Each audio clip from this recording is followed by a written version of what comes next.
ఏంటది అది? ఆవు అంటే కింద పడిపోతున్నాడు. పాపం ఆకలి దోషరా. ఆకలి మనకు మాత్రం లేదా? నమస్తే భాయ్. I got match box. I want one cigarette.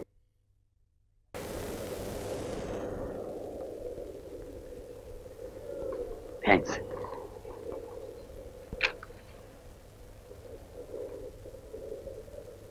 నమస్తే భాయ్. Please give me fire. Thanks.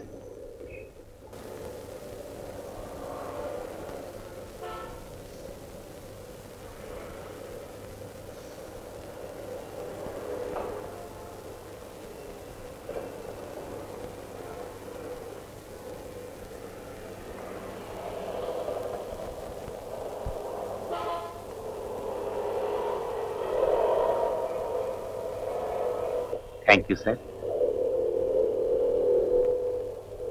నిప్పు కావాలా? ఇది ఒకే ఒక సిగరెట్ కదా, దీన్ని వారం రోజులు కాలుస్తాను. ఈ ట్రిక్ నీకు తెలుసా? డబ్బు ఎక్కడ?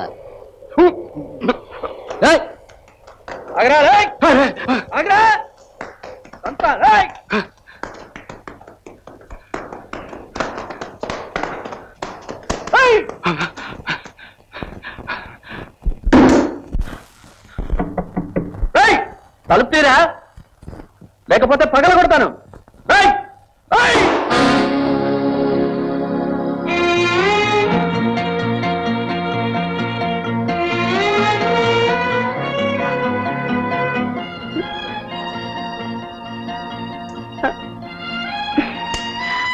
మీకేం కావాలి?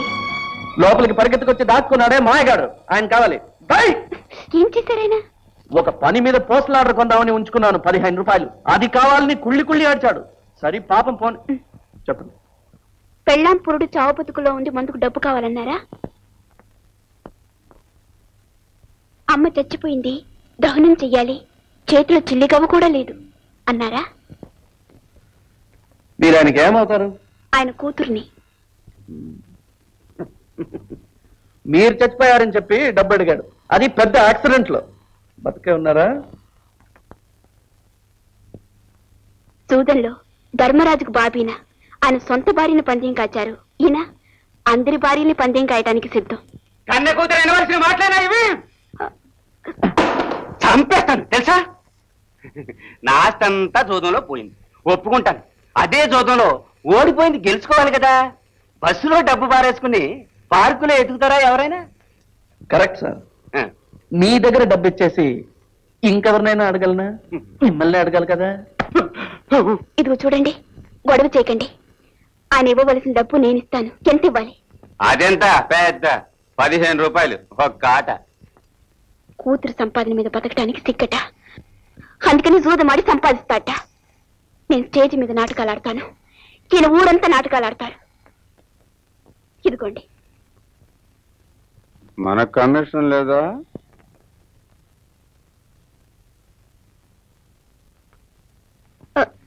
ఒక నిమిషం.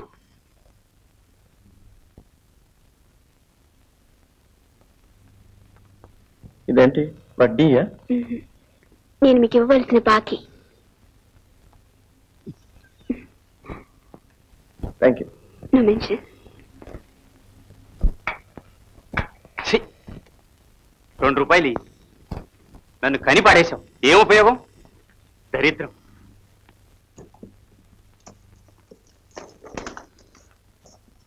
మీరు వెతికే దొరకదు. ఏం వెతుకుతున్నానో తెలుసా? డబ్బేగా. అవును, 2 రూపాయలు కావాలి. అది వెతకూడదు, సంపాదించాలి. ఏమిటి సంపాదన? ఏనాడు సంపాదించాను కనుక 2 రూపాయలు కావాలి. ఉంటే కదా ఇవ్వటానికి. మొండి చేయక, అవసరంగా డబ్బు కావాలి. ఈ తల్లి దమ్ము కొట్టడం, రమ్ము కొట్టడం, ఇవేగా మీ అవసరాలు. సిగ్గులేదు? సిగ్గులేదంటే డబ్బిస్తావా? సరే, సిగ్గు లజ్జా 2 లేవు. 2 రూపాయలు, 1 రూపీ ఈచ్. నన్ను పోషించనక్కర్లేదు, నా పెళ్లి పెటాకుల కోసం మీరు కష్టపడక్కర్లేదు. మొహానికి రంగు పూసుకొని ముక్కు మొహం తెలియని జనం ముందు ఆటలాడుతూ పాటలు పాడుతూ 5-10 నేను సంపాదిస్తుంటే అది కాస్త మీరు గద్దలో తన్నుకుపోతున్నారే. కన్న కూతుర్ని బ్లాక్ మెయిల్ చేస్తున్నారే. ఈ అన్యాయాన్ని ఎవరితో చెప్పుకొని అడవను.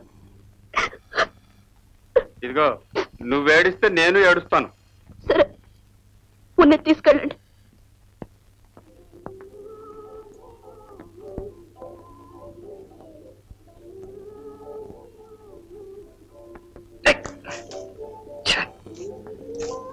చూడటం కాదు, ఎక్కడ పడితే అక్కడ.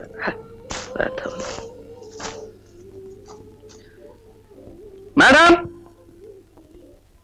Hello madam.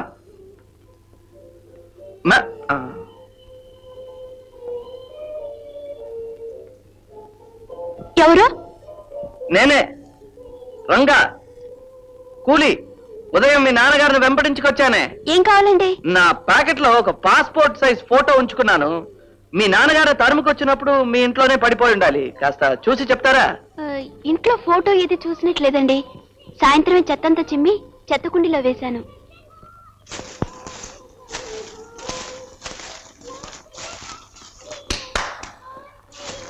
ఇదేంటండి ఎడా తెరిపి లేకుండా నారంజ తొక్కలు వస్తున్నాయి? ఈ బిల్డింగ్ లో డబ్బులున్న వాళ్ళు ఎక్కువ ఏంటి? కాదు, జబ్బులున్న వాళ్ళు ఎక్కువ.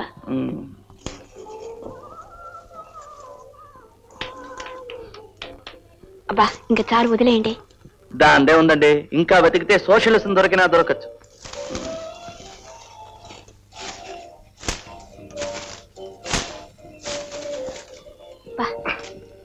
ఆహా, చెత్తలో దొరికిన చిత్రరత్నం. ఏమిటండి?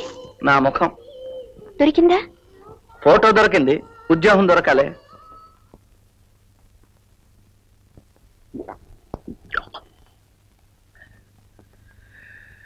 చేసే పనిలో హెచ్చు తగ్గులు చూసే మనిషిని కాను నేను. చట్టసమ్మతమైన ఏ పనైనా సరే నేను చేస్తాను. కానీ నా చుట్టూ జరిగే తప్పుడు వ్యవహారాలన్నీ చూసి చూడనట్టు పోవడం నా వల్ల కాదు. అక్రమం జరిగినా సరే, అసహ్యం జరిగినా సరే. కొద్ది రోజులు ఈ ఆటో రిక్షా, అదే ఫట్ఫటి నడిపాను. ఆటో రిక్షా తోలే నా దృష్టి రోడ్డు మీద ఉండాలి కదా. ఆ దరిద్రకోట అద్దంలో వెనక జరిగే దరిద్రం అంతా కనపడుతుంది. ఎక్కడో కొట్టుకొచ్చిన కేసు, మనకెందుకని ఊరుకోలేకపోయాను. తిన్నగా పోలీస్ స్టేషన్ తీసుకెళ్లాను. తర్వాత ఏంటి, వాడి మీద కేసు పెట్టారు. ఆటో రిక్షా ఓనర్ ఆ మర్నాడే నన్ను పనిలో నుండి పీకి పారేశాడు. సరే, పబ్లిక్ కాంటాక్ట్ లో ఉంటేనే కదా ఇలాంటి గొడవలని ప్రైవేట్ లో చెప్పడం ప్రారంభించాను.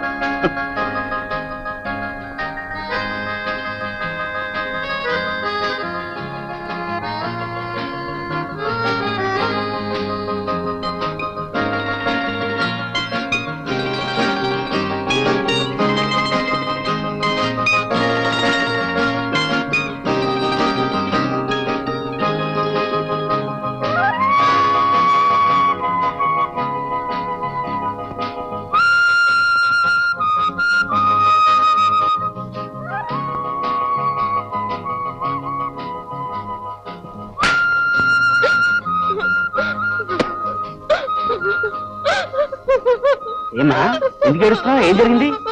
నేను చెప్తానండి. మీ అమ్మాయిని ఉతికి ఆరేసిన ఫిలాసఫీ అబ్బదు. అసలు చదువు మీద ఇంట్రెస్టే లేదు. దానికి ఎందులో ఇంట్రెస్ట్ ఉందో అది నేర్పించవయ్యా. అది నా వల్ల కాదండి, క్షమించండి.